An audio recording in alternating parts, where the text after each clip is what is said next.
Hello बच्चों, कैसे आप लोग? बढ़िया। ओके। सो हम लोग लास्ट क्लास में पढ़े थे एंगुलर मोमेंटम। अब एक नया चीज क्या आ गया? Conservation of angular momentum. बिल्कुल सेम सीक्वेंस है। हम लोग सेंटर ऑफ मास में पढ़े थे मोमेंटम, लीनियर मोमेंटम, फिर पढ़े थे कंजर्वेशन ऑफ लीनियर मोमेंटम। वो क्या था? अगर सिस्टम पर नेट एक्सटर्नल फोर्स जीरो हो then its linear momentum remains constant. Means पूरे सिस्टम का टोटल लीनियर मोमेंटम कांस्टेंट रहता है। अगर हम उससे लगाएं एनालॉजी, हम कुछ नहीं बताएं, फिर भी आप अगर थोड़ा सा लॉजिक लगाओ कि अगर एनालॉजी लगाएं तो क्या होगा कि अगर सिस्टम पर वहां पे नेट फोर्स, यहाँ पे क्या होगा? नेट टॉर्क कांस्टेंट हो, मीन जीरो हो। अगर सिस्टम पे वहां पे नेट एक्सटर्नल फोर्स जीरो था, अगर सिस्टम पे नेट एक्सटर्नल टॉर्क जीरो हो then total angular momentum of system remains constant. जब मेरा ट्रांसलेशनल मोशन था वहां पे हमने क्या लिखा, मैं आपको प्रूफ करूंगा, बट अगर लॉजिक से देखिए वहां पे लिखा if F net external is zero then P I equal to P F. अब बिल्कुल एनालॉजी है, if torque net external is zero then L I equal to L F. अब यहां पे एक चीज एक्स्ट्रा है।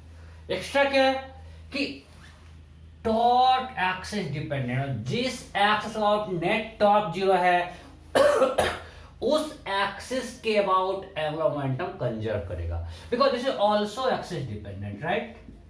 ये एंगुलर मोमेंटम एक्सिस पे डिपेंड करता है, तो जिस एक्सिस के अबाउट नेट टॉर्क जीरो है उसी एक्सिस के अबाउट एंगुलर मोमेंटम भी कंजर्व करेगा। Am I clear? कोई डाउट नहीं? चलिए प्रूव कर देते हैं। पहले क्यों माने सर? आप जो बोल रहे हो उसको मैं क्यों मानूं? आपको लगेगा कि सर कुछ भी बोल दे रहे हो। ओके, देखते हैं। मेरा एंगुलर मोमेंटम क्या था?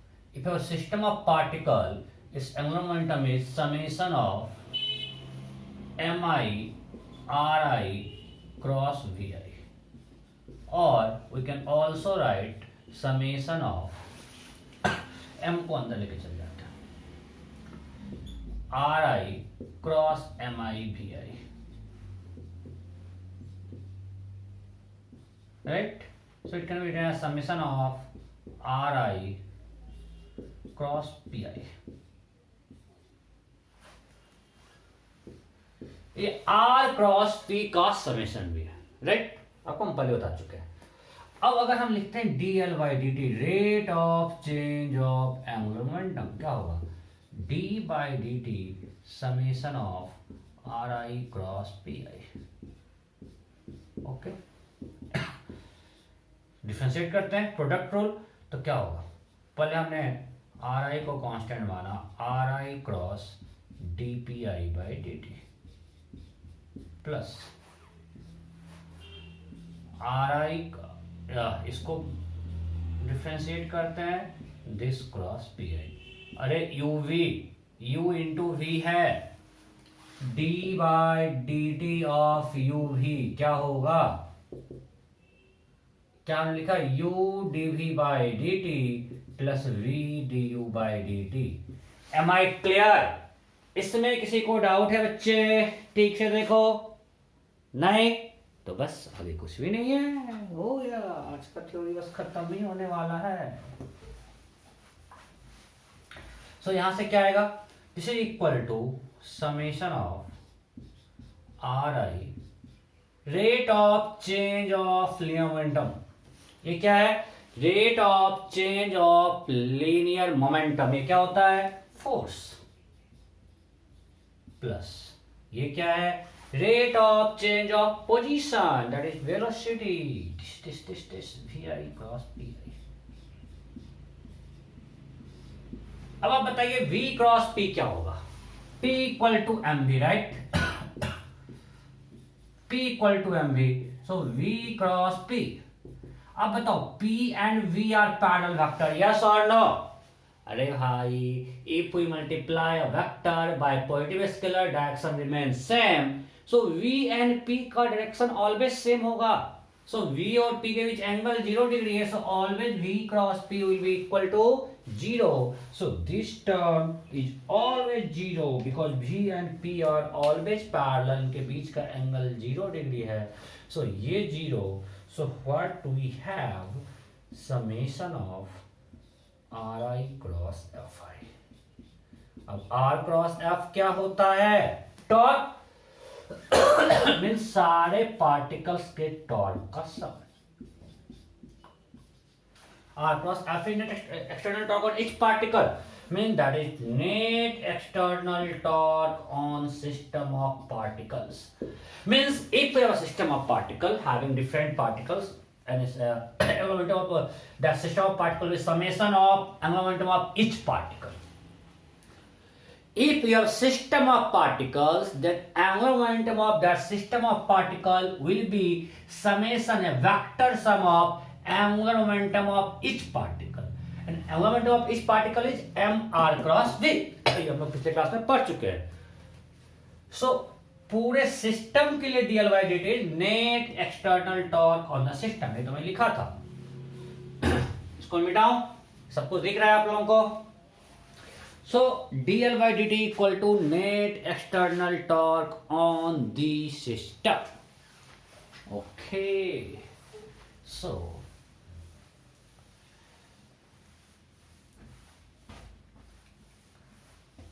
अब सिंपल देखो, R जिसने हमने लिया था L लिखने में, वही R यहाँ पे टॉर्क लिखने में भी है. मीन्स दोनों सेम एक्सिस के अबाउट है.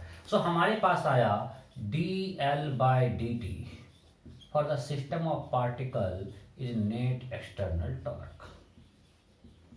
Net external torque. Okay. So simple, if net external torque 0, total जो टॉर्क होगा उस system of particle about an axis is 0, then dl by dt 0. So L constant. It means Li vector equal to Lf vector. Angular momentum conserve कर रहा है. सो ये आपको ध्यान रखना, अगर पूछे conservation of angular momentum, so if net external torque on a system of particle about an axis is 0, then angular momentum of system of particle about that axis will conserve. यहाँ axis भी एक है. If net external torque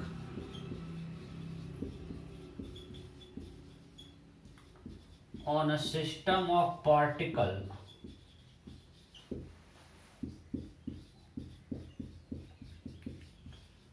about an axis is 0, then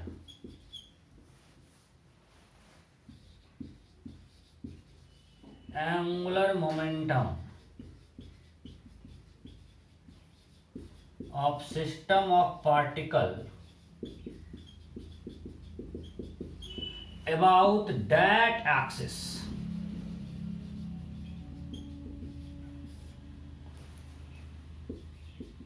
will remain constant.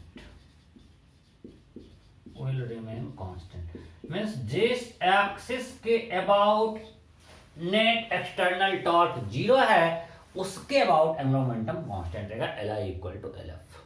Right. अब लोग sir कितना formula बता रहे हो, कितना कुछ याद रखे. भाई कुछ नहीं याद रखना, बिल्कुल एनालॉजी है ट्रांसलेशनल मोशन से. ये आप सब छाप लियो, फटाफट छापो. सब दिख रहा है ना कैमरा भाई? बोल, सब काम चल रहा है? हाँ सही है. चल अब सर क्या बोल रहे हो, इतना फॉर्मूला? आप तो पहले फॉर्मूला बोलते हो, मैकेनिक्स में कोई फॉर्मूला नहीं है, फिर इतना फॉर्मूला दे रहे हो. अरे भाई फॉर्मूला कहाँ है? चल देखो क्या है, कुछ भी नया फॉर्मूला नहीं आया. ट्रांसलेशनल मोशन में क्या पढ़ा था? यहाँ लिखो ट्रांसलेशनल.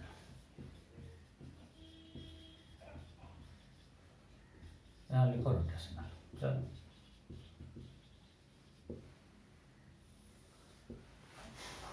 ट्रांसलेशन में जो वेलोसिटी था वो यहाँ पे एंगुलर वेलोसिटी, एंगुलर आ गया.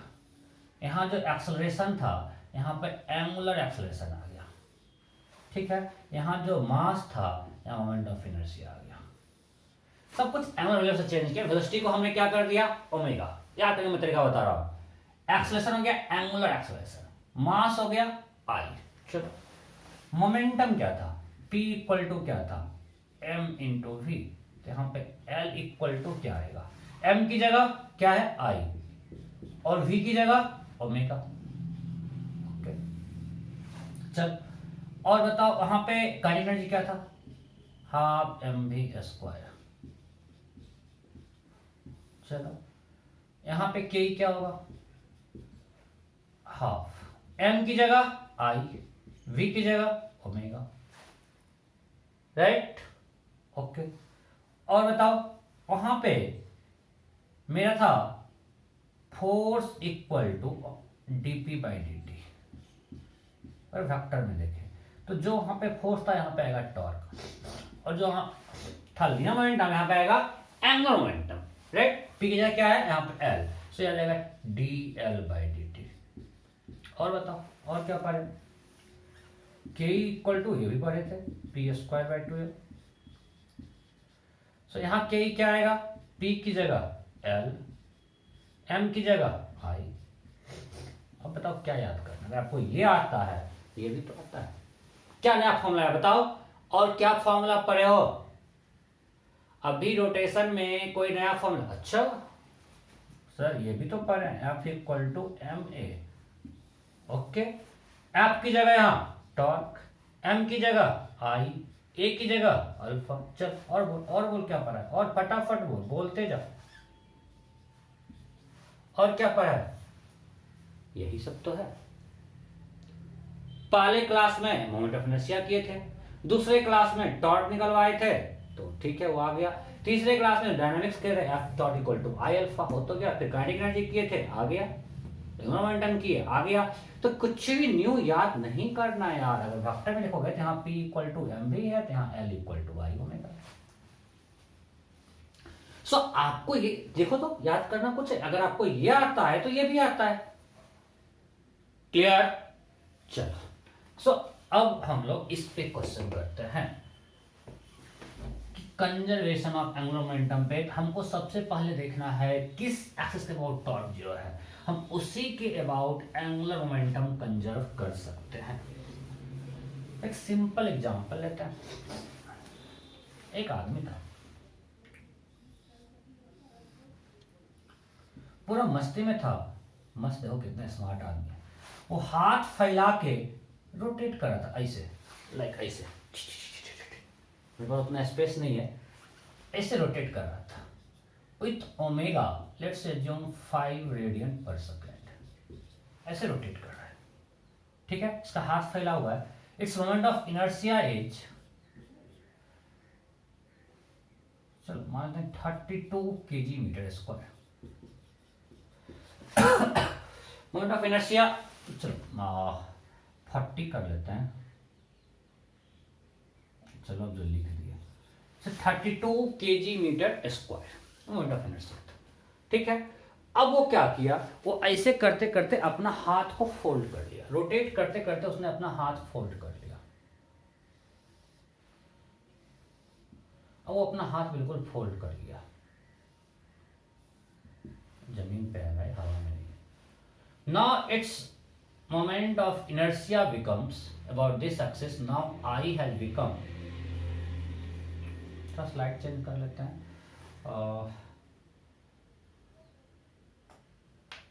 कितना कर दें, इसलिए इसको 40 करते हैं, ठीक रहेगा।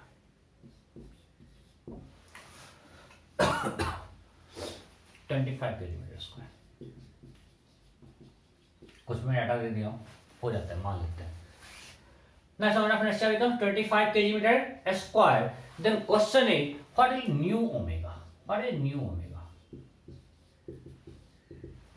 What is new omega?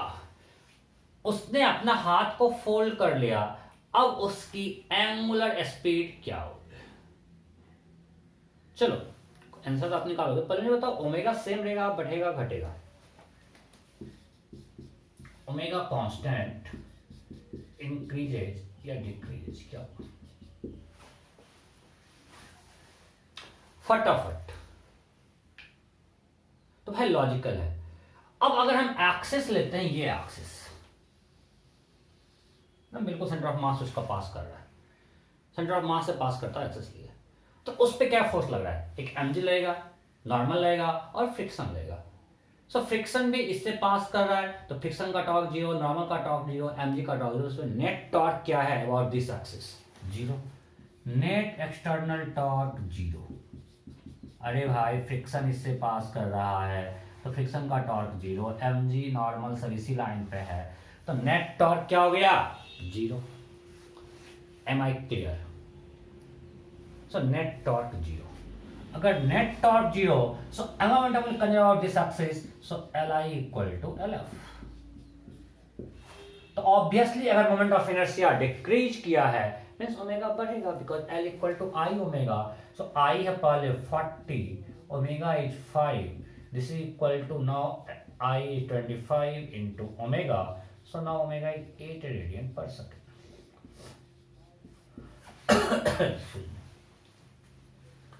Okay, so omega बढ़ गया। तो काइनेटिक एनर्जी क्या होगा, बढ़ेगा या घटेगा, के बिना कैलकुलेट के बताओ, देख के ऐसा क्वेश्चन है, के क्या हुआ, यहां से यहां के बढ़ा या घटा, लॉजिक से। अच्छा के हाफ, अभी आपको बताए हाफ, यहाँ पे के क्या होगा, हाफ आई ओमेगा स्क्वायर, और यहाँ पे कंपेयर करने के लिए भी आसान है, L square by 2 because L constant quantity है। यहाँ आई ओमेगा दोनों चेंज किया बट एल कांस्टेंट है, सो यहाँ एल सेम है। अगर आई डिक्रीज किया मींस के इंक्रीज किया, you can check for initial K initial क्या है, K initial equal to half I into omega square 25, it's a 500 joule. What is K final, half I omega square is 32, so it will be 800, सही। Question check कर लेना।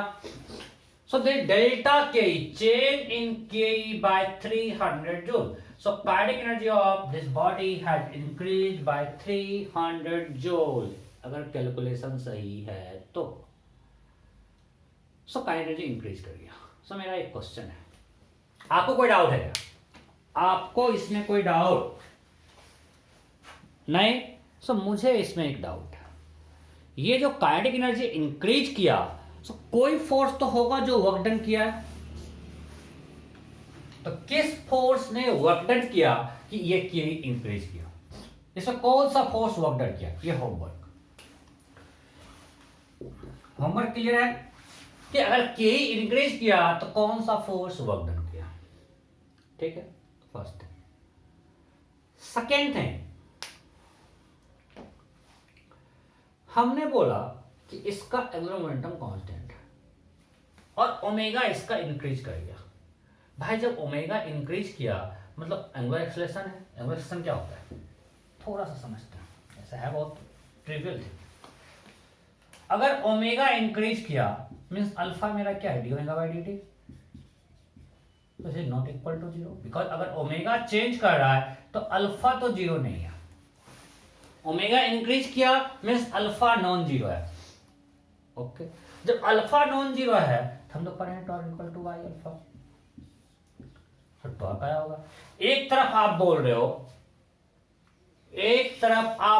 रहे हो कि इसमें net external torque zero है और omega increase किया तो अल्फा आ गया तो टॉर्क भी आ रहा है। भाई कुछ तो जो है, कहां गलती कर रहा है, मेरा क्वेश्चन क्लियर है। मैंने बोला पहले कि इस सिस्टम पे आपको दिखा, जो भी आप वीडियो दिखा के, कि net external torque on this body is zero. Since net external torque is zero, so we have used angular momentum will conserve, conservation of angular momentum हमने यूज करके न्यू ओमेगा निकाल लिया, ओमेगा इंक्रीज कर गया।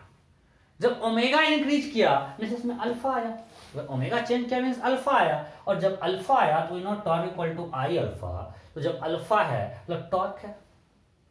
तो एक तरफ बोलो टॉर्क जीरो, से बोलो टॉर्क आ गया। कहां गलती है, पहले गलती किया अभी गलती कर रहे हैं, तो अभी कर रहे हैं भाई, क्या गलती कर रहे हैं, ये यहाँ पे वैलिड नहीं है। आपको अगर याद होगा कि F equal to M A कब वैलिड था, if mass is constant. Otherwise F equal to मेरा है mdv/dt प्लस vdm/dt, ये था। सिमिलरली ये कब अप्लाई करेंगे, जब I कांस्टेंट है, यहाँ पे तो I चेंज कर देगा, तो इसको भी अप्लाई नहीं कर सकते, राइट। कौन कंफ्यूजन होता है, क्लास में लोग पूछते हैं क्या कर दिए, यहाँ तो मुझे ही पूछना है, ओके। अब आते हैं अगला क्वेश्चन जो आपको खुद करना है। अब मैं आपको सिखा दिया, आपको बस एक्सिस चूज करना है, इसके अबाउट किसके अबाउट हम एंगुलर मोमेंटम कंजर्व कर सकते हैं। अब बोलेगा सर कहाँ पे यूज करें कंजर्वेशन ऑफ लिनियर मोमेंटम, कहाँ पे यूज करें। अरे भाई जहाँ रोटेशन का पार्ट है, ओमेगा निकालना है, वहां पे आपको इसके बारे में सोचना है। अब मैं आपको दिखा दूंगा, ऐसा नहीं है कि फिजिक्स से कि वहां पे मोमेंटम कंजर्व नहीं करता है, अभी दिखाएंगे। चलो मान लें डिस्क है, सिंपल डिस्क है, प्यारा सा, क्या होता है इसका मास 4 kg, रेडियस 2 मीटर, ठीक है। इससे 1 मीटर पे एक ब्लॉक रखा हुआ है।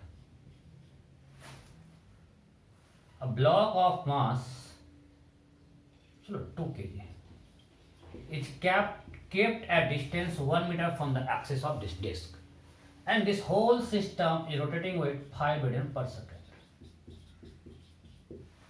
5 radian per second. This whole system is rotating with 5 radian per second. ठीक है।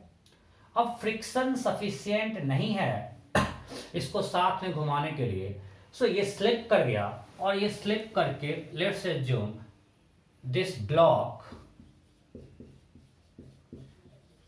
Reaches to the edge of disc, इसके किनारे पे आ गया,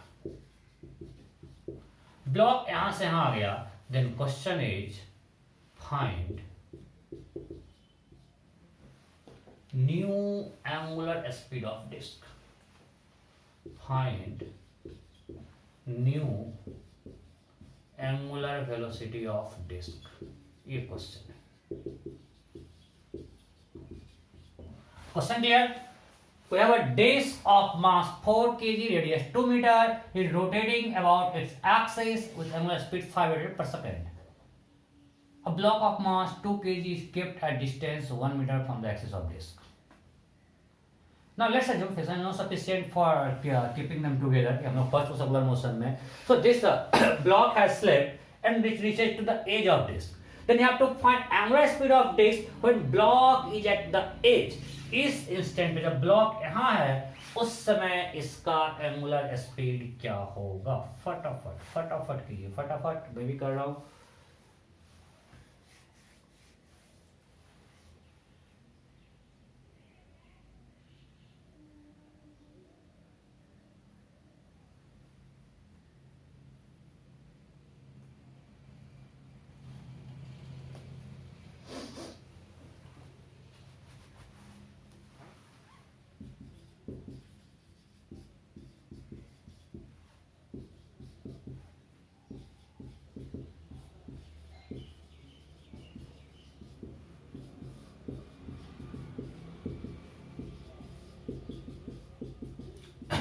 क्वेश्चन क्लियर है? Disc and block is rotating together and block is kept as shown here. Now a block reaches from this point to this point, ये point A से B आ गया।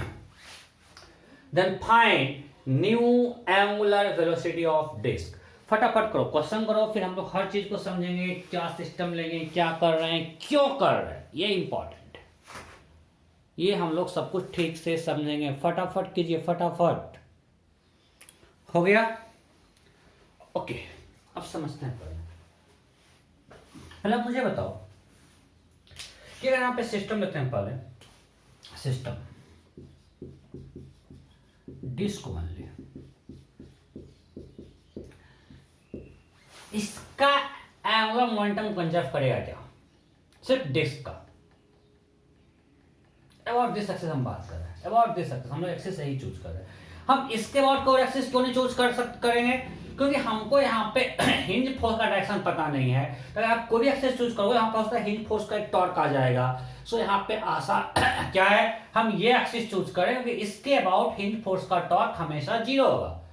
इसके बाद इसके अलावा आप कोई भी और एक्सिस चूज करोगे, वहां पे हिंज फोर्स का टॉर्क आ सकता है। आपको पता है यहाँ पे हिंज फोर्स लगेगा, hinge force can adjust its direction. So उसका डायरेक्शन निकाला, आपको पता है कितना टफ था, राइट? सो यहाँ पे अगर हम यही एक्सिस चूज कर ले तो हिंज फोर्स इससे पास कर रहा है। So about that axis torque of hinge force will be 0। Torque due to hinge force will be 0, क्योंकि इसी से हिंज फोर्स पास कर रहा है, इसके अबाउट टॉर्क 0 होगा। तो हमको उसका कुछ सोचना नहीं है। अगर सिर्फ डिस्क लेते हैं तो सिर्फ डिस्क का एम्पियर बनाऊंगा तो क्या आएगा? हो। चलो अभी तो मान लीजिए यूनिफॉर्म इसका सेंटर ऑफ मास भी यही है, तो एक डिस्क पे ये लगा, ओके। और जब ये स्लिप कर रहा है, अच्छा जब ये साथ घूम रहा था तो फ्रिक्शन किधर लगेगा? Angular speed constant. जब ये साथ घूम रहा था तो फ्रिक्शन किधर लगेगा? फटाफट बोलो, फटाफट।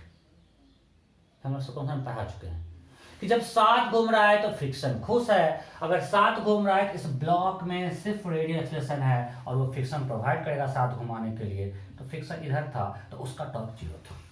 लेकिन जब एक बार वो स्लिप कर गया, जब तक साथ घूम रहा है फ्रिक्शन का टॉर्क 0, इस पर नेट टॉर्क 0 है, आराम से ओमेगा कांस्टेंट रहेगा। बट अगर वो यहां से स्लिप कर गया, स्लिप करते ही मतलब अब फ्रिक्शन उसको साथ नहीं घुमा पाया भाई। अगर फ्रिक्शन सफिशिएंट था साथ घुमाने के, फ्रिक्शन इधर लगता और ये फ्रिक्शन इससे पास करता। समझो ये मेरा डिस्क है, लेट्स अज्यूम कुछ भी मिल रहा है और इस पे कुछ ब्लॉक रखा हुआ था, ये ऐसे घूम रहा था। अगर ब्लॉक यहाँ पे था, सो जब अगर साथ घूम रहा है तो friction provide centripetal force, because friction चाहेगा दोनों साथ रहे। फिर से फ्रिक्शन आ गया पिक्चर में, वो धर्मात्मा चाहेगा दोनों साथ रहे। और आपको हम बता चुके हैं साथ रहेगा कब? जब इस दोनों पॉइंट का एक्सेलरेशन सेम हो। तो डिस्क के जो पॉइंट इस ब्लॉक के टच में है, it has radial acceleration, so friction provided acceleration to this, और दोनों साथ घूम रहे हैं तो फ्रिक्शन है टुवर्ड्स दिस एक्सिस, तो इससे पास कर रहा है। यहाँ पे फ्रिक्शन का डायरेक्शन ये है, और जब फ्रिक्शन इधर है तो इसका टॉर्क अभी क्या था? कोई दिक्कत नहीं था।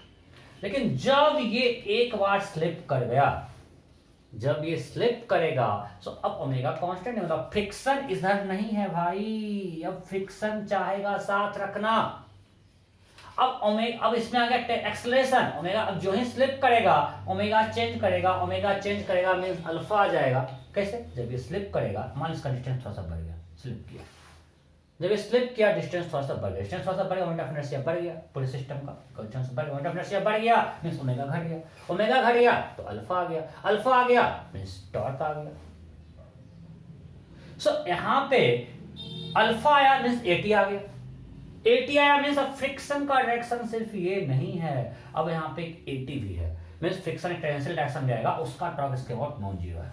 मींस सिर्फ इस डिस्क पे अगर ये ब्लॉक स्लिप करेगा, ब्लॉक स्लिप कर रहा है मींस ब्लॉक में रेडियल और टेंजेंशियल दोनों एक्सेलरेशन है, तो उस केस में टेंजेंशियल फोर्स अगर मान लीजिए मेरा एक्सिस है और एक मान लेते हैं कि लेट्स अज्यूम एक फोर्स ऐसे लग रहा है, अगर ऐसे एक फोर्स लग रहा है तो इसका टॉर्क इसके अबाउट 0 तो नहीं है, इस एक्सिस के अबाउट। इस पे कोई पॉइंट चूज करो तो r क्रॉस f इधर आ रहा है तो इसके अबाउट टॉर्क आया पूरा का पूरा। अरे इसके अबाउट इसका टॉर्क 0 है क्या? नहीं, रेडियल फोर्स का टॉर्क 0 है, इसका टॉर्क इसके अबाउट 0 है, इससे पास किया। समझो क्वेश्चन तो आपका ही लोग एग्जाम में पता है, आप कर लोगे Li = LF आंसर आ जाएगा, मुझे पता है आप लोगों का आ भी गया होगा। बट कॉन्सेप्ट समझना है क्यों कर रहे हो भाई, तभी आप अच्छा नया क्वेश्चन कर पाओगे कि ये एक्सिस है और जब ये रेडियल फोर्स है इससे पास किया, इसका टॉर्क 0। जब ये स्लिप किया तो इस ब्लॉक के पास रेडियल और टेंजेंशियल दोनों एक्सेलरेशन है, तो friction providing both radial and tangential. Friction चाह रहा है कि हम इसको साथ करना चाहें, तो दोनों डायरेक्शन में फोर्स लगाना शुरू कर देगा। सो अगर हम मान लेते टेंजेंशियल फोर्स लग रहा है और ये एक्सिस है, तो अब बताओ इसका टॉर्क 0 तो नहीं है। अब बता चुके हैं how to find torque about an axis. इसमें हमने पॉइंट चूज कर लिया, अगर यहाँ से पॉइंट चूज कर लिए, लेट्स से जो यहाँ से मैंने पॉइंट चूज किया, सो r इधर है और f बाहर है, सो r cross f torque about axis, torque about point आया नीचे, पूरा पूरा कंपोनेंट इसी के लॉन्ग आ गया है, आपको हम टॉर्क में बता चुके हैं। सो यहाँ पे अब नेट टॉर्क जीरो नहीं है, तो सिर्फ इसको डिस्क सिस्टम नहीं ले सकते। अब अगर मेरा सिस्टम है डिस्क प्लस ब्लॉक, दोनों कंबाइंड लेते हैं। अगर सिस्टम है डिस्क प्लस ब्लॉक, तो अब एफबीडी में क्या क्या आएगा समझो। बहुत सारे कंफ्यूजन यहाँ पे होते रहते हैं कि ये डिस्क का एम जी, मान ली एम डिस्क, ब्लॉक का एम जी, कहीं भी सिस्टम में ब्लॉक यहाँ पे है। अब जो फ्रिक्शन फोर्स हो गया इंटरनल, जितना लगा डिस्क पे उतना ही अपोजिट लगेगा ब्लॉक पे, और वो दोनों का टॉर्क यहाँ पे क्या हो जाएगा, दोनों का पॉइंट ऑफ एप्लीकेशन सेम है। सो आपस में अगर हम सिंपल मान ली एक फोर्स एफ है फ्रिक्शन, अगर डिस्क पे ये लगा तो ब्लॉक पे लगेगा माइनस एफ, तो net torque R cross F plus R cross minus F zero. इसके about whatever direction of friction, जो भी हमने वेक्टर डाल दिया है, जो भी डायरेक्शन ऑफ फ्रिक्शन का अगर लगा डिस्क पे फ्रिक्शन फोर्स एफ तो ब्लॉक पे लेगा just opposite, because this is action reaction pair, force by friction, force by block on disc is F, then force by disk on block will be minus f. So net torque r cross f plus r cross minus f, it will be always zero. So friction का torque अब zero हो गया। Okay, इसका torque इससे पास करें, इस mg का torque क्या होगा अबाउट दिस एक्सिस। सो आपको हम बता चुके हैं, चल निकाल अबाउट दिस। r किधर है, इधर, f किधर है, नीचे, ये मेरा एक्सिस है। सो ये मेरा फोर्स है और ये r है। सो आर क्रॉस एफ क्या होगा, आर क्रॉस एफ अंदर। So about this point torque अंदर है, इसका कंपोनेंट अबाउट दिस एक्सिस क्या होगा, जीरो। अरे टॉर्क अबाउट एक्सिस निकाले थे ना, उसके लिए क्या किए थे, एक्सिस पे एक पॉइंट लिए, पॉइंट पकड़ लिए। Now find torque about that point, आ गया आर इधर, एफ नीचे, आर क्रॉस एफ इनवर्ड।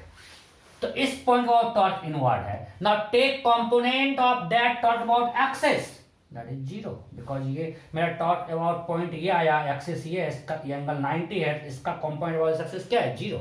इसको आपको हम करवा चुके हैं टॉर्क में, या सिंपल ये दोनों पैरेलल है। तो देख लो ऐसे सुनो ना, इसको खींच रहे हैं इधर, इसके और कुछ टॉर्क आया क्या, नहीं आएगा, नहीं आएगा।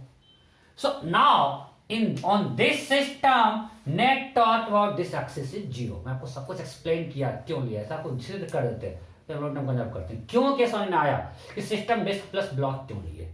सिर्फ डिस्क लेते तो नेट टॉर्क जीरो नहीं था, डिस्क प्लस ब्लॉक ने आपको प्रूव कर दिया कि about this axis torque is zero.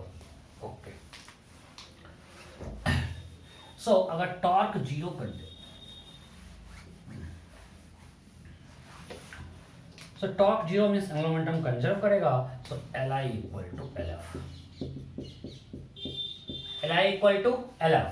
So Li क्या है, इंस्ट्रूमेंट ऑफ इनर्शिया, या आपको हम पिछले क्लास में इसका एंगुलर मोमेंटम निकलवाए थे ना, आपको हम इस क्वेश्चन का इससे ही का एंगुलर मोमेंटम पिछले क्लास में निकाल चुके हैं। पहले डिस्क का निकालेंगे, डिस्क का है mr²/2, m mass of disc 4 kg into 2² mr²/2 plus इस ब्लॉक का mr², सो ब्लॉक का mass into 1², this into omega, this is Li।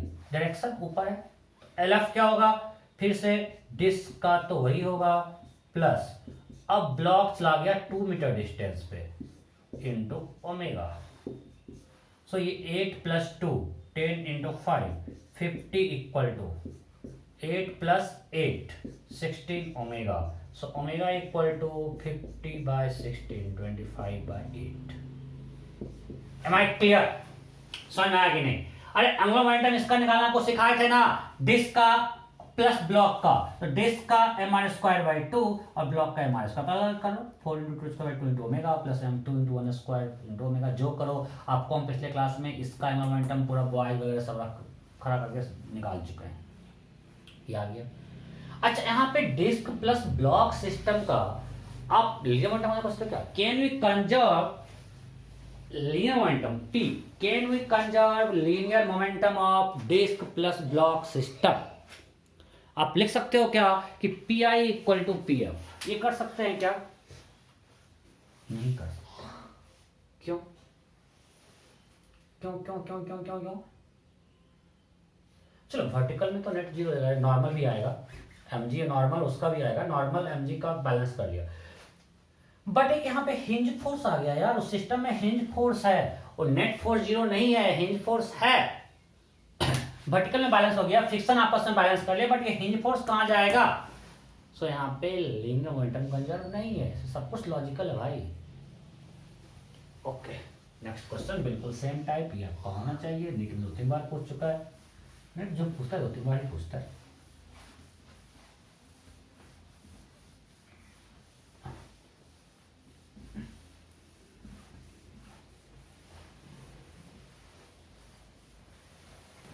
We have a disk of mass capital M and radius capital R.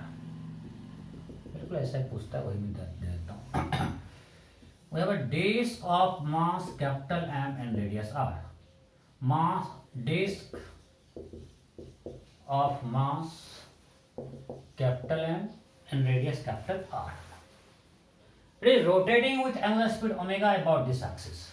A disk of mass capital M and radius R is rotating with angular speed omega about an axis. Now two blocks each having mass small m is kept gently on edge of disk. हमने इसको बिल्कुल आके रख दिया, friction sufficient to rotate them together, then find new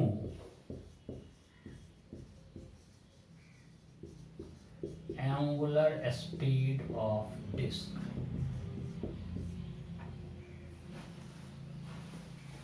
हमारे पास एक disc है, इसका मास कैपिटल एम है, रेडियस कैपिटल आर है, ये ओमेगा से रोटेट कर रहा था। अब इसके दोनों एंड पे दो ब्लॉक जिसका मास स्मॉल एम है हमने रख दिया, तो इस पूरे सिस्टम का न्यू ओमेगा क्या होगा? Option A. करो, मैं भी कर रहा हूं।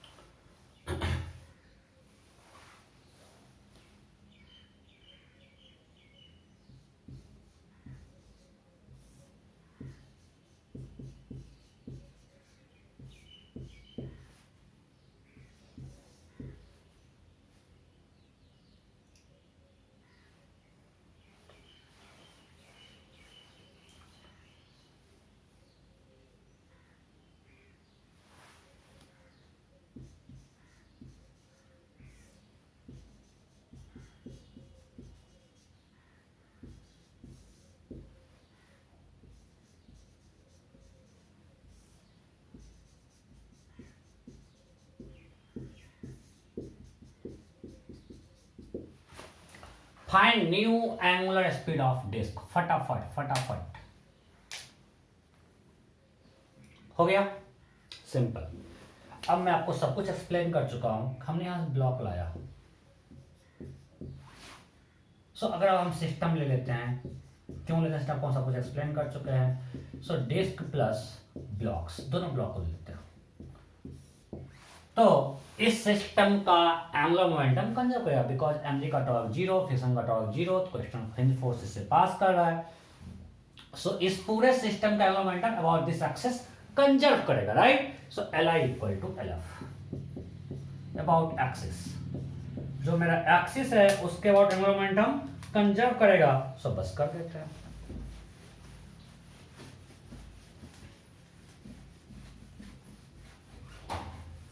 What is initial momentum? Li क्या होगा? पहले सिर्फ डिस्क था, moment of inertia mr²/2 into omega. अब LF क्या होगा? अब न्यू मोमेंट ऑफ इनर्शिया क्या हो जाएगा? डिस्क का mr²/2 ओमेगा डैश, और इस ब्लॉक का mr², ब्लॉक की पार्टिकल है, mr² ओमेगा डैश, दूसरा ब्लॉक का भी इतना। New angular momentum will be capital mr²/2 plus 2 mr² omega dash so L I equal to L F M R square by 2 omega equal to R square common, चलो 2 भी बाहर लेते हैं तो क्या बचेगा m plus 4m। Am I clear? कोई doubt? किसी कोई डाउट है क्या? नहीं? ओके बस R square by 2 cancel, so omega dash equal to m omega by capital M plus 4m, that's it. हो गया क्लियर? कोई डाउट? नहीं? देखो सब कुछ ठीक से दिख रहा है या सब आगे बढ़ते हैं, आगे बढ़ते हैं, आगे बढ़ते हैं। Next question,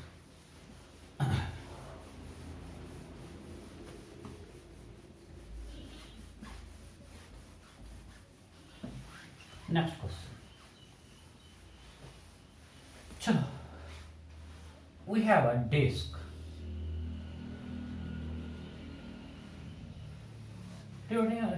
about x, we have a disk of moment of inertia I. This disk is rotating about its axis with angular speed omega. Disk is rotating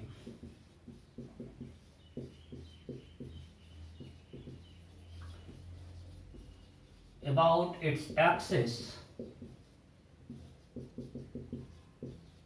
with angular speed omega.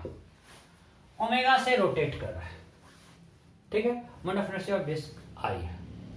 Now this is smooth, this disc is smooth, mu 0 है, mu 0 है। Now another identical disc is kept on this gently. अब हमने एक बाहर से एक बिल्कुल identical disc लाया और उसको हमने जेंटली इस पे रख दिया।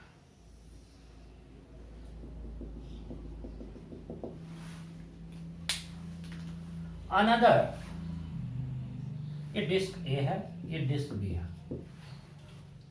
Another disc B, another identical disc, another identical disc B is kept gently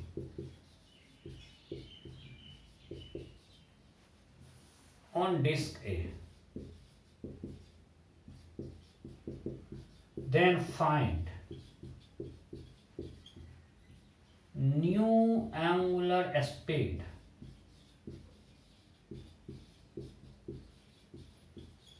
of disk A. We have two disks, A and B. Disk A is rotating with angular speed omega. Now another identical disk having moment of inertia same, or identical moment of inertia same होगा, is kept gently on disk A. Then find new angular speed of disk A. हमने यहाँ पे बिल्कुल gently रख दिया। Option A omega, option B omega by 2, option C 2 omega, option D omega by 4, option E not. फटाफट। और फिर आपके साइड में टू डिस्क 0, हमने इस डिस्क को लाके रख दिया, न्यू ओमेगा क्या हो गया। अब देखो इसका कॉमन मिस्टेक क्या है। कॉमन मिस्टेक क्या है कि करने के कंजर्वेशन ऑफ सिस्टम ले लिए टू डिस्क, सिस्टम ले लिए disc A plus disc B, okay. L I equal to L F, ये कर दिया, ठीक कर देते हैं, कोई बात नहीं। एल आई क्या है, मोमेंटम आई ओमेगा, ये इसका ओमेगा 0 था। एल एफ अब चूंकि दोनों आ गया तो 2i omega dash, so omega dash equal to omega by 2। ये लोग करते हैं, सही है गलत? गलत, ये गलत है भाई। यहां पे क्यों गलत है भाई? टॉर्क तो 0 है।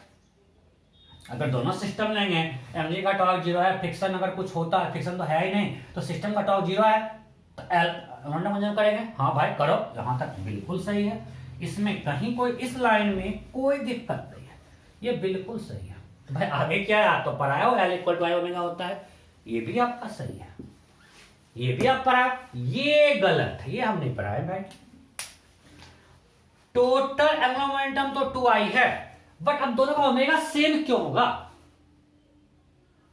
अगर Li equal to L F करोगे तो यहां से हम ये लिख सकते हैं कि इनिशियल है आई ओमेगा और फाइनल जो होगा L of A plus L of B, जो भी फाइनल होता है। अब ये तुमको कौन बोल दिया कि दोनों का ओमेगा सेम होगा? ये कहां से तुम बोल दिए? यहां तो कोई फ्रिक्शन है ही नहीं, दोनों को साथ घुमाना कौन चाहेगा? धर्मात्मा नहीं है यहां पे, ये दोनों साथ क्यों घूमेगा? फ्रिक्शन होता वो चाहता साथ घुमाना, इसका ओमेगा कम करता, इसका ओमेगा बढ़ाता और अल्टीमेटली दोनों को साथ कर लेता, बट यहाँ फ्रिक्शन नहीं है तो क्या होगा? इसको लाके चुपचाप रख देंगे, इस पे कोई टॉर्क लगेगा ही नहीं। तो कौन टॉर्क लगेगा भाई? टॉर्क लगाना, mg का टॉर्क 0, नॉर्मल mg बैलेंस हो गया, तो यहाँ पे हिंज फोर्स का टॉर्क जिसपे कौन लगाएगा टॉर्क? कोई नहीं, ये चुपचाप रखा रहेगा। ये ऐसे घूम रहा है और इसके ऊपर जस्ट लाके रख दिए हैं। मान लीजिए यहाँ से हम एक दूसरा डिस्क कुछ ला दिए, लेट्स से हमने यहाँ पे लाके इस पे कुछ एक रख दिया पेपर। अगर फ्रिक्शन नहीं होता तो ये घूमता तो ये रखा हुआ रहेगा, मीन्स अभी भी इसका ओमेगा जो होगा ये 0 ही रहेगा, इसको रोटेट करने वाला कोई नहीं है, ये अभी भी 0 है। सो अब भी कंजर्व तो कर रहा है, ये ओमेगा का ओमेगा ही रहेगा, इसको रोकने वाला भी कोई नहीं है और ये 0 ही रह जाएगा, मतलब ओमेगा का ओमेगा ही रहेगा डिस्क ए का। अरे डिस्क ए का ओमेगा कौन घटाएगा? कौन फोर्स टॉर्क लगाएगा? कोई तो है टॉर्क लगाने वाला इस पे? नहीं। तो disc A plus disc B ये सिस्टम मतलब क्या? यहाँ पे अगर हम सिस्टम सिर्फ डिस्क ए लें उसका भी एंगुलर मोमेंटम कंजर्व करेगा। अगर सिस्टम ओनली डिस्क ए लो, ओनली डिस्क ए, बताओ इस डिस्क ए पे कोई टॉर्क है क्या? mg का टॉर्क तो 0 आ गया, हिंज फोर्स उसका टॉर्क 0, तो इस डिस्क ए पे नेट एक्सटर्नल टॉर्क क्या है? 0 है। अगर डिस्क ए पे नेट एक्सटर्नल टॉर्क 0 है मींस इस मोमेंटम विल कंजर्व करेगा, तो आई तो कांस्टेंट है, ओमेगा सेम रहेगा, सो इसका मोमेंटम कंजर्व करेगा, सो ओमेगा कांस्टेंट। या net torque 0, I constant, so alpha 0, so omega constant. सब समझो, चीजों को समझो। मैं यहां नहीं बोल रहा हूं कि दोनों डिस्क का एंगुलर मोमेंटम कंजर्व नहीं करेगा भाई, दोनों डिस्क का करेगा और हर इंडिविजुअल डिस्क का भी करेगा, एंगुलर मोमेंटम कंजर्व है। आप गलती क्या कर दे रहे हो कि फाइनली दोनों का ओमेगा सेम ले रहे हो, ये कौन बोल दिया? यहां पे दोनों का ओमेगा जो सेम करने वाला एजेंट था फ्रिक्शन, वो तो है ही नहीं, तो यहाँ पे इस डिस्क ए का ओमेगा चेंज क्यों करेगा? कोई करने वाला है नहीं, कोई टॉर्क लगाने वाला नहीं है, तो इसका ओमेगा का ओमेगा रहेगा, ये रेस्ट का रेस्ट में रहेगा, चुपचाप रखा रहेगा उसके ऊपर। क्लियर? नेक्स्ट, अब थोड़ा चेंज करते हैं। अब बोलते हैं mu is non zero and friction is sufficient to keep them together, to rotate them together. Now friction is sufficient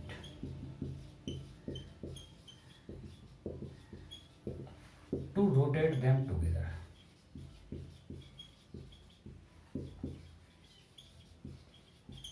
Now what will be new omega of disk A? अब क्या होगा? Friction between disk A and B is sufficient to rotate them together. अब उनको साथ घुमाने के लिए friction sufficient है। So अब new angular speed of disc A क्या होगा? फटाफट हो गया, ओमेगा बाय 2 होगा। अब हम यूज कर सकते हैं। अब अगर मेरा डिस्क है, अगर मेरा सिस्टम है ए प्लस बी, अब मेरा सिस्टम है ए plus B,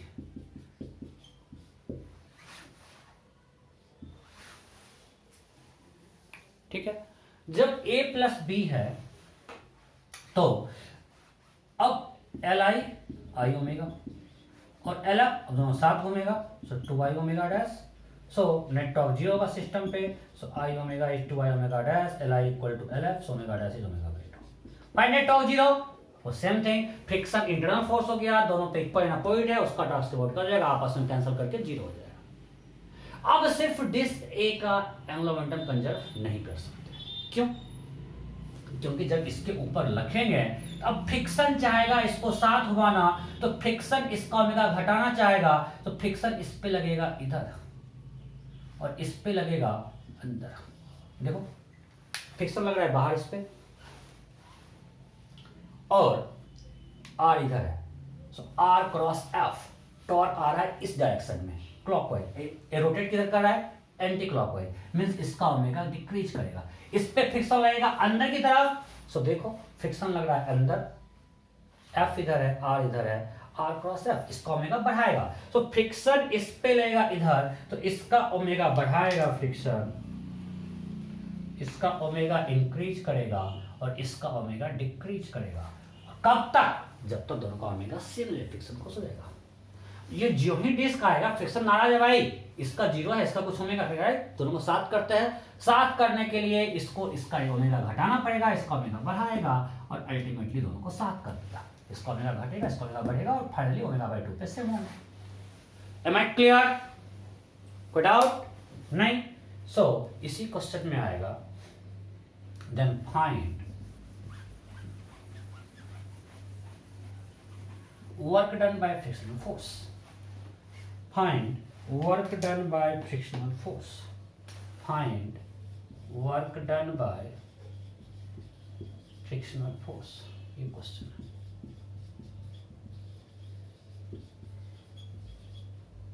Find work done by frictional force. ये क्वेश्चन है। Option A.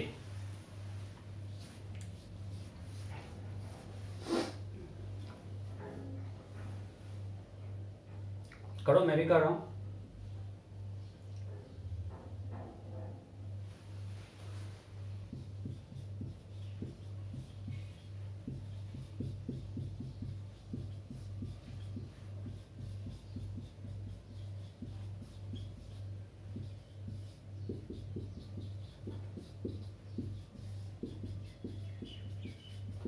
Find work done by frictional force. Work done by frictional force. हो गया? चलो सिंपल है। अगर आप सिस्टम ले लेते हो दोनों डिस्क, तो यहाँ पे mg का कोई वर्क डन है नहीं, जो हमने यहाँ पे रख दिया उसका mg घर्षण परसेंटेज चेंज नहीं हो, यहाँ पे आ गया, ठीक है, mg का वर्क डन नहीं है, हिंज पर का work done 0, because that displacement of point of application force is displacement of point of application of force is 0. So यहाँ पे जो भी वर्क डन करेगा फ्रिक्शन करेगा and that work done by friction will be equal to delta k. Work done by friction equal to change in kinetic energy. Work done by all forces equal to change in kinetic energy. Right? So इसमें जो work done कर रहा है सिर्फ कौन कर रहा है? फ्रिक्शन। हिंज फोर्स का वर्क डन क्या है? 0। mg का work done 0, because vertical displacement कुछ नहीं है, बट डिस्क को हमने रख दिया है तो वर्क डन बाय नॉर्मल 0, सिर्फ फ्रिक्शन का वर्क डन है, डेल्टा के निकाल लो। तो ki क्या है? ki डिस्क ए का half I omega square, disc B का 0, सो ये है काइनेटिक फाइनल क्या है। और ये फाइनल काइनेटिक एनर्जी टोटल दोनों डिस्क का ले लो, so half I omega by 2 square into 2, दोनों का सेम है, so that is I omega square by 4, K decrease करेगा, so delta K I omega square by 4 minus I omega square by 2, that is minus I omega square by 4। Am I clear? So work done by friction is negative. अगर आप देखोगे, अच्छा इस disc पे बताओ, अच्छा और समझते हैं, what is work done by friction on disc A? Work done by friction on disc A,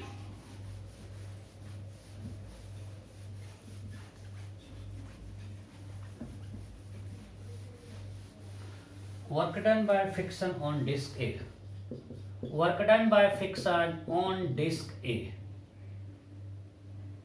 work done by friction on disk A। ए पे क्या हुआ देखो, डेल्टा के, इसका फाइनल के क्या है?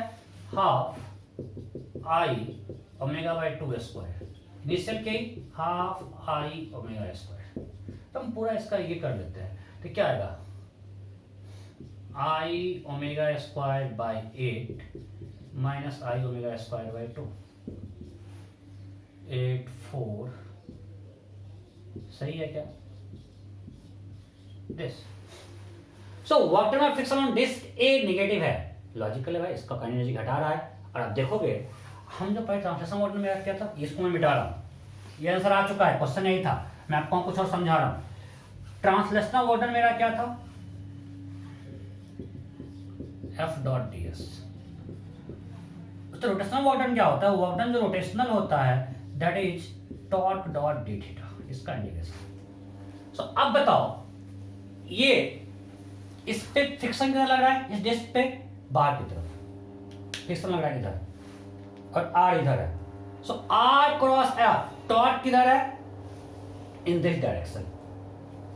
टॉर्क है क्लॉकवाइज, ये रोटेट कर रहा है एंटी क्लॉकवाइज, टॉर्क और थीटा में एंगल 180 है, इसलिए work done by friction negative. समझो, आपको हर चीज बिल्कुल कॉन्सेप्चुअली क्लियर होना चाहिए। आंसर आ गया आप, लेकिन अगर सब सोचना सीख लोगे लेगा सब कुछ आसान है। मैं फिर से बता रहा हूं, इस पे work done by friction negative आया, वर्क एनर्जी थोड़ा सा निकाले, डेल्टा के नेगेटिव है। अगर आप इससे समझे तो इस पे टॉर्क किधर लग रहा है, फ्रिक्शन का टॉर्क आर इधर है, एफ बार है, आर क्रॉस एफ, टॉर्क है एंटी क्लॉकवाइज, और ये रोटेट कर रहा है एंटी क्लॉकवाइज। अभी डिस्क रोटेट ऐसे कर रहा था देखो, और टॉर्क आ रहा है इधर। सो टॉर्क और थीटा में एंगल 180 है, इसलिए work done by friction on disc is negative. Okay, अरे work done by friction on disc भी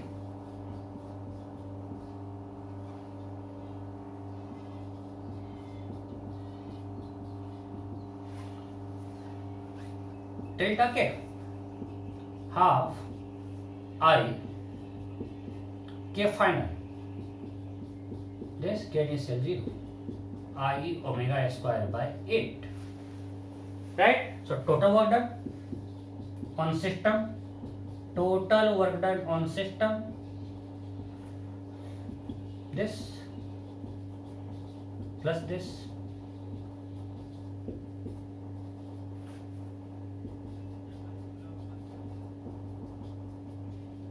आ गया। देखो इसका वर्क डन फ्रिक्शन पॉजिटिव क्यों है, तो इस पे टॉर्क किधर लग रहा है, देखो सिंपल, इसका ओमेगा बढ़ा रहा है, फ्रिक्शन तो बढ़ा रहा है। दूसरा अगर टॉर्क थीटा में देखो, टॉर्क आर इधर और एफ अंदर। So R cross F anti clockwise, मैं देख रहा हूं ऊपर से एंटी क्लॉकवाइज। सिर्फ थंब देखो तो टॉर्क भी ऊपर, डी थीटा भी ऐसे रोटेट कर रहा है, ये भी ऊपर, तो दोनों का डायरेक्शन सेम है, तो उसके बीच एंगल 0 है, इसलिए इसका वर्क डन पॉजिटिव है। क्लियर, कोई डाउट नहीं? ओके, तो आगे बढ़ते हैं। इनफैक्ट आप इसके बीच का म्यू निकाल तो कितना थीटा एंगुलर, आप मान लो कि इसके बीच कोएफिशिएंट ऑफ फ्रिक्शन म्यू है, छोड़ हटा, उतना क्या टेंशन है। आगे बढ़ते हैं।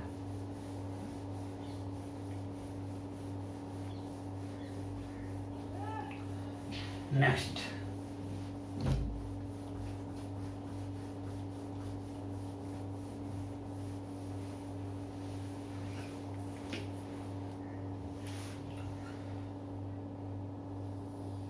तो फिर से disc,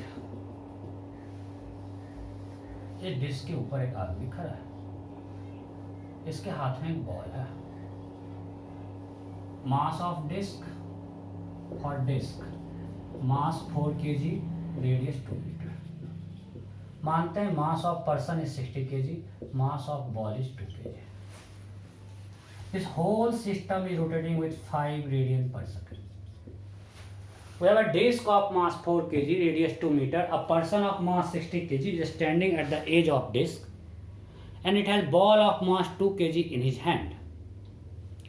This whole system is rotating with angular speed 5 radian per second. ये इससे रोटेट कर रहा है ना, ठीक है। Now he throws the ball. मैं आपको प्ले में एक्सप्लेन करता हूँ। अगर ये बॉल थ्रो करेगा 3 स्पीड हो सकता है। आपको जो वेलोसिटी ऑफ बॉल दिया रहेगा, क्या क्या दिया रहेगा आपको हम करवा चुके हैं ट्रॉली में, रिवाइज करने के लिए भी, विथ रिस्पेक्ट टू ग्राउंड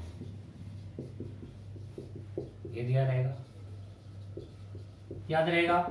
या क्या रहेगा, विथ रिस्पेक्ट टू डिस्क या पर्सन दोनों साथ ही है, डिस्क और पर्सन दोनों साथ ही चल रहा है, with respect to person just before throw, ये दिया रहेगा। और क्या दिया जा सकता है, विथ रिस्पेक्ट टू पर्सन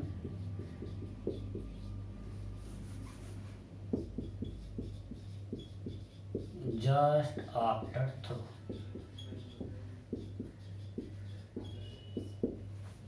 ये आपको तीन में से कुछ भी दिया रहेगा।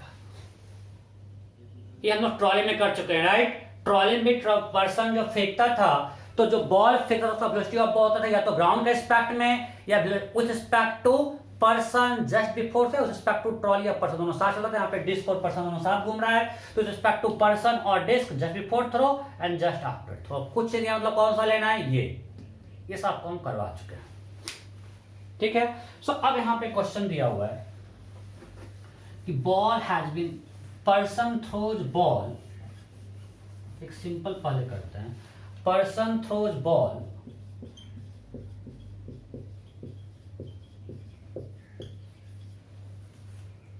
with respect to ground. Person throws ball with velocity 10 meter per second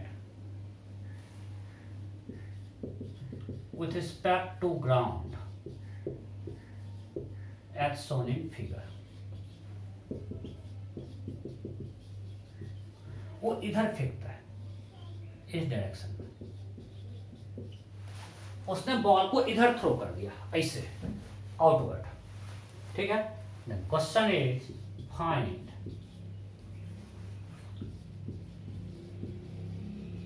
angular speed of disc after throwing the ball. Find angular speed of disc after throwing the ball. फटाफट कीजिए, मैं भी कर रहा हूं। Find angular speed of disc after throwing the ball, फटाफट।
सो ये आपको ऑप्शन दिया हुआ है। Option A 5 radian per second, option B 1320/248 radian per second, option C 1280/248 radian per second, option D NOTA. फटाफट कीजिए, फटाफट कीजिए, ऐसा क्वेश्चन हम लोग ट्रॉली में किए हुए हैं, फटाफट कीजिए। हो गया, चलो अब मैं करता हूं। अच्छा, अब मैं फिर से बार समझाता हूं सब चीज। अगर सिस्टम लेते हैं डिस्क ओनली, सिर्फ डिस्क, और हम एज्यूम किए हैं कि friction sufficient between disc and person to keep them together, लड़का जो है वो अपनी जगह पे रहता है। अगर सिर्फ डिस्क लेते हैं, अब देखो इसने बॉल को फेंका, ऐसे फेंका, तो बॉल को एक इम्पल्स दिया, तो as per third law ball उस पर एक इम्पल्स लगेगा उधर। अगर इसने बॉल को इम्पल्स दिया, जैसे direction of impulse on ball, direction of impulse on ball, उधर फोर्स लगाया तभी तो बॉल को थ्रो आया। सो बॉल उस पर एक फोर्स लगाएगा उधर, this is direction of impulse on boy. Okay, जब लड़के पे उधर एक इम्पल्स लगा, राइट, सो अब वो ये चाहेगा, वो फोर्स उसको मूव करना चाहेगा, बट अगर वो वहीं पे डिस्क के साथ खड़ा रहा, मतलब अगर लड़का का एफबीडी बनाओ तो उस पे एक अंदर तरफ फोर्स लगा। अब अगर वो डिस्क के इम्पैक्ट में खड़ा है, मतलब इस पे एक फोर्स लगा होगा, बाहर की तरफ फ्रिक्शन लगा होगा। अरे हाँ नहीं, तभी तो ये डिस्क के, अगर ये लड़का डिस्क पे मूव नहीं किया, डिस्क के इम्पैक्ट में रेस्ट में रहा, मतलब इस पे एक फ्रिक्शन लगा हुआ बाहर की तरफ, तो लड़के पे लगा बाहर तरफ फ्रिक्शन, तो डिस्क पे लगा फ्रिक्शन अंदर। सो यहां इस डिस्क के इस पॉइंट पे एक अंदर तरफ फ्रिक्शन लग रहा है, उसका एक टॉर्क आएगा, उसका एक टॉर्क आएगा किधर, देखो R क्रॉस F। सो R क्रॉस F इधर, मतलब इसका ओमेगा बढ़ना चाहिए, ये हमको लग रहा है ओमेगा बढ़ेगा। तो ऑप्शन से छांट के अब एक चीज हमको पता है कि ओमेगा बढ़ेगा, मैं फिर समझा रहा हूं कैसे, फिर से समझा रहा हूं। देखो आंसर तो आ ही जाएगा, मुझे पता आप लोग कंजम्पशन में मोमेंटम कर लोगे। मैं समझा रहा हूं क्या हो रहा है। सिस्टम अगर सिर्फ डिस्क लेते हैं तो डिस्क में बोल रहा हूं नेट टॉर्क जीरो नहीं है। क्यों नहीं है? क्योंकि जो डिस्क है यहां पे हिंज फोर्स का टॉर्क तो जीरो है, बट जब बॉल उसने ऐसे थ्रो किया, बॉल को थ्रो किया बाहर, तो बॉल पे फोर्स लगाया बाहर, तो बॉल लगाया उस पे फोर्स अंदर की तरफ, तो उस बॉय पे एक अंदर तरफ इंपल्स लगा। सो बॉय पे जब झटका लगेगा वो इधर घूमना चाहे, वो चाहेगा कि हम मूव करें, बट डिस्क कहेगा नहीं भाई तू मेरे साथ चल, मतलब डिस्क का फ्रिक्शन उसको साथ रख रहा है, मतलब डिस्क उस पे फ्रिक्शन लगा रहा है बाहर की तरफ। बॉल पे एक इंपल्स लगाया बॉय अंदर, फिर भी अगर वो डिस्क पे ही खड़ा रहा, मतलब डिस्क ने उस पे लगाया फ्रिक्शन बाहर, डिस्क पे फ्रिक्शन लगा बाहर की तरफ, तो as per third law boy लगाएगा डिस्क पे फ्रिक्शन अंदर, मतलब इस डिस्क पे एक फ्रिक्शन फोर्स बॉय लगा रहा है किस डायरेक्शन में, अंदर की तरफ। यहां पे एक फ्रिक्शन लग रहा है इस डिस्क पे। सो अगर डिस्क पे इधर फ्रिक्शन लग रहा है, ये मेरा R है, सो R क्रॉस F डिस्क पे एक टॉर्क है in this anti clockwise direction, means इस मोशन को सपोर्ट कर रहा है, सो ओमेगा और बढ़ जाएगा। क्लियर? सो डिस्क पे नेट टॉर्क जीरो नहीं है। ओके, ये आपको हम समझा चुके हैं। अब अगर सिस्टम लेते हैं disc plus person, disc plus person, ये मेरा सिस्टम है। तो डिस्क प्लस पर्सन सिस्टम पे बॉल ने एक इंपल्स लगा दिया बॉल पे, डिस्क प्लस पर्सन में अब बॉल सिस्टम का पार्ट नहीं है, तो बॉल पे इंपल्स लगा आगे, तो इस सिस्टम पे बॉल लगाया इंपल्स पीछे, उस इंपल्स के कारण इस पूरे सिस्टम पे टॉर्क आया, फिर से सिस्टम पे इंपल्स लगा पीछे, तो और R इधर है, सो R क्रॉस F एक टॉर्क आया एंटी क्लॉकवाइज, ओमेगा बढ़ेगा।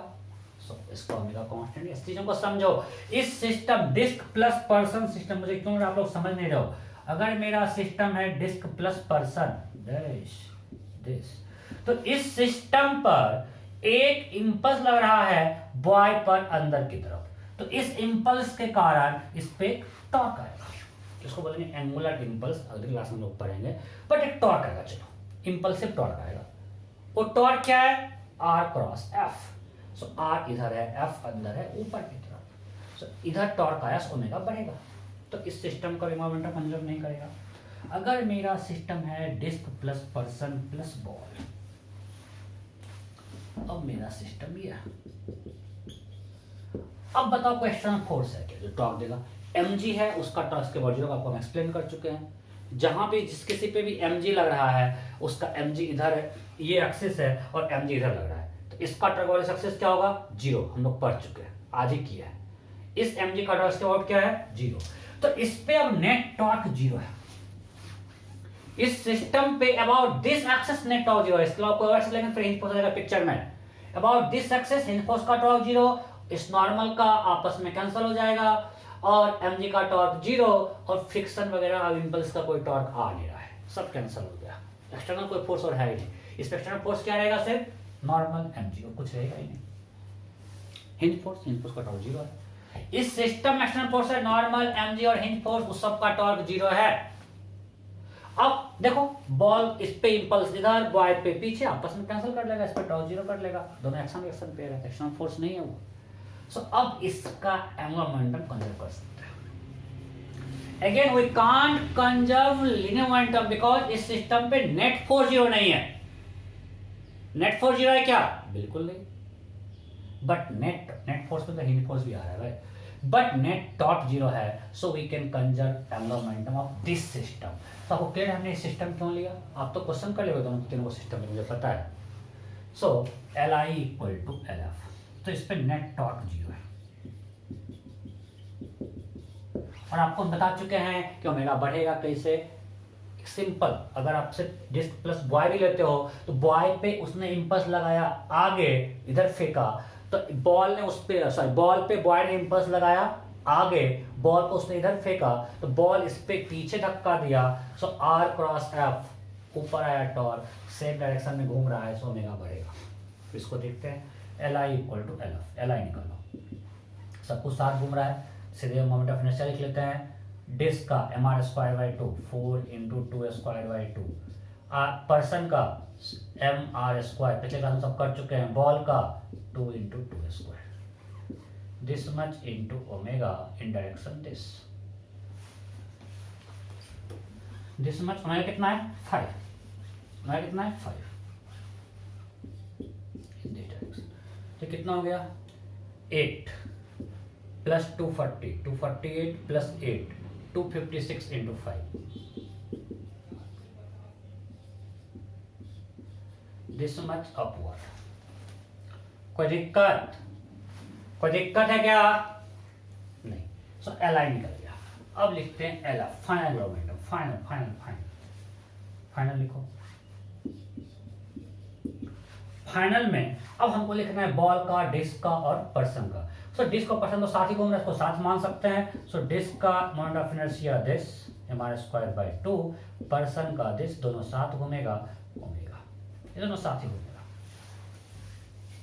राइट। अब बॉल का लिखेंगे mr क्रॉस v, और यहाँ पे v नहीं, विथ रिस्पेक्ट टू ग्राउंड, सब कुछ ग्राउंड के रिस्पेक्ट में कर रहे हैं। mr cross v, v respect to ground, और लकली हमको ग्राउंड के रिस्पेक्ट में 10m/s दे दिया है। mr क्रॉस v, तो इसका v r किधर है? इधर, और v किधर है? इधर। सो r क्रॉस v नीचे है, ये ध्यान रखना, अगर हम इसको पॉजिटिव मान लिया। सो r क्रॉस v किधर है? नीचे। बॉल का एक्सिस से जा रहा है, इस आपको हम पिछले क्लास में करवाए हैं। r इधर है एक्सिस से बॉल की तरफ, बॉल का v इधर है। सो r क्रॉस v नीचे है, तो डायरेक्शन यहाँ पे माइनस कर देते हैं। m बॉल का mass 2 kg, r 2 metre, v 10। So this is 240 plus 8, 248 omega minus 40 in this direction. Minus लगा दिया मतलब ऊपर की तरफ। Now Li equal to LF, बस from conservation of angular momentum Li equal to LF।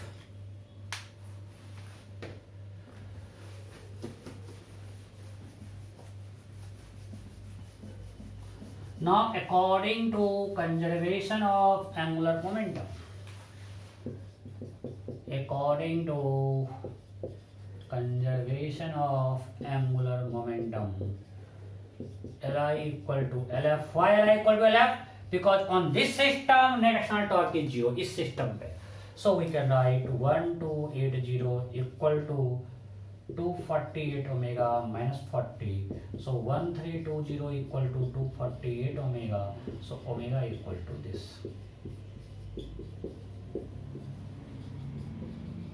हो गया, आ गया आंसर। Am I clear? कोई डाउट नहीं? सो आपको मैं अब एक क्वेश्चन देता हूँ होमवर्क के लिए, फटाफट इसको छाप लो और यहीं पे एंड करते हैं। नेक्स्ट क्लास में यहाँ से कंटिन्यू करेंगे। सो होमवर्क देता हूँ, सब कुछ सेम रखते हैं।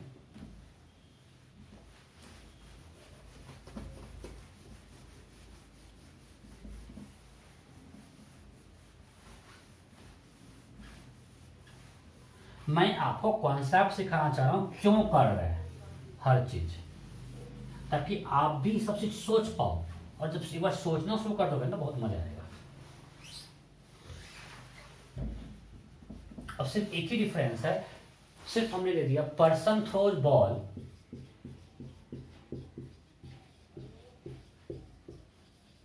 with velocity 10 meter per second as shown in figure, as shown in figure.